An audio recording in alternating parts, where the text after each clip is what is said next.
Uşaqlar gələk baxaq belə bir suala. A çıxılsın kök altda bərabərdir 5 olarsa, a kvadrat minus 11a ifadəsinin qiymətini tapın deyir. Gələk görək burada nə edə bilərik?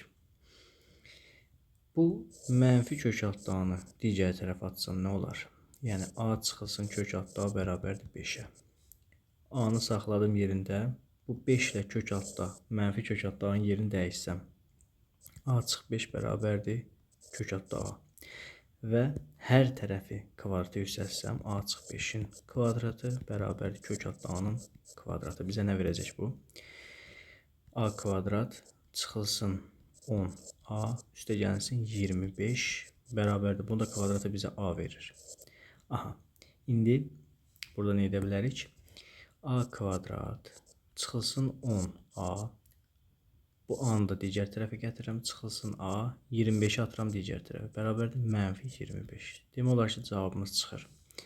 Bizdən nəyi soruşur? A kvadrat çıx 11a-nı. A kvadrat çıx 11a bərabərdir mənfi 25. Bizdən bunu soruşurdu mu? Cavab neçə imiş? Mənfi 25.